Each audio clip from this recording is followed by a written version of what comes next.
Assalamualaikum warahmatullahi ta'ala wabarakatuh. Kisah dan hikmah hikayat Kangjeng Nabi Ibrahim alaihissalam.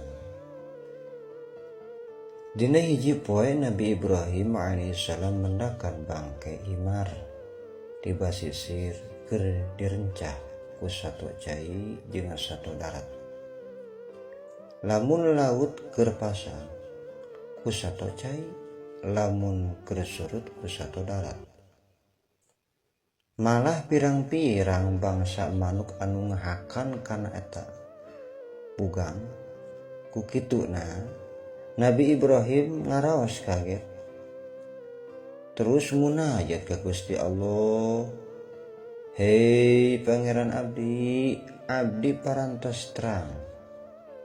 Parantos apal nyaho yen Gusti teh bakal ngumpulkeun deui kana badan himar tina beuteung-beuteungna sato buas. Tina telih manuk-manuk sareng tina beuteung-beuteungna sato laut. Mugi Gusti nembongkeun ka abdi kumaha ngahirupkeunana supaya jadi tambih-tambih kayakinan kasim abdi. Dauhan Gusti Allah, naha maneh teh teu percaya? Jawabna ieu Nabi Ibrahim alaihissalam, teu pisan-pisan nanging ieu mah supaya tentrem ati abdi. Kaum muslim lan muslimat rahimakumullah. Dauhan Allah Subhanahu wa taala, anjeun kudu nyokot 4 rupa manuk sing jongok pisan ka maneh, terus teundeun di duhur gunung sabagian tina badan-badan eta manuk, terus ku maneh gerowan kabeh oge bakal datang. Naon maksudna nyampeurkeun ka maneh kalawan gagancangan.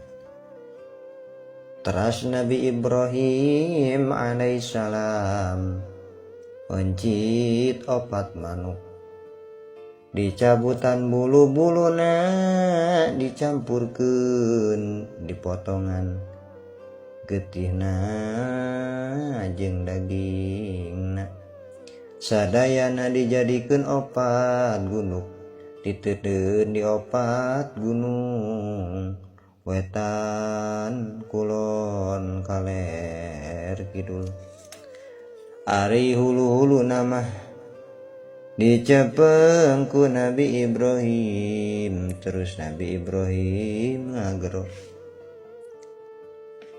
ngagerowan.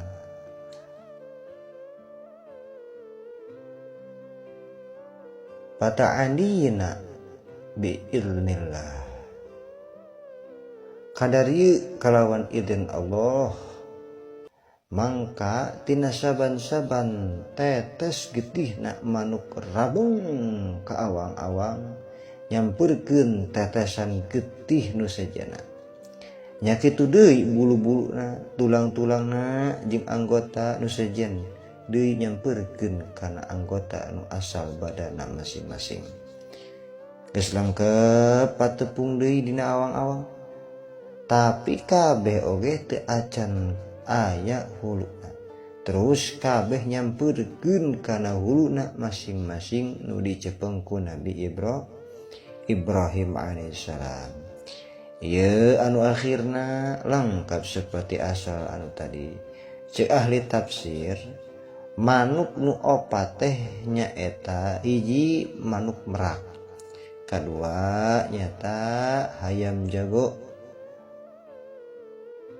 anu katilu nyata japati, jeung terakhir nu kaopat nyaeta manuk gagak. Jadi kaum muslimin wa muslimat rahimakumullah, yang Allah muliakan, yang mudah-mudahan Allah lancarkan segala urusannya.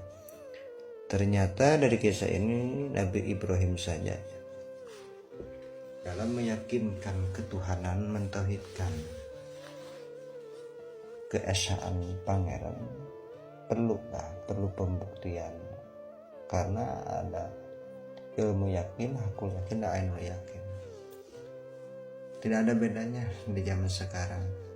Apapun yang kita lakoni, apapun yang kita bicarakan, jika tidak sesuai dengan kenyataan akan disebut gila.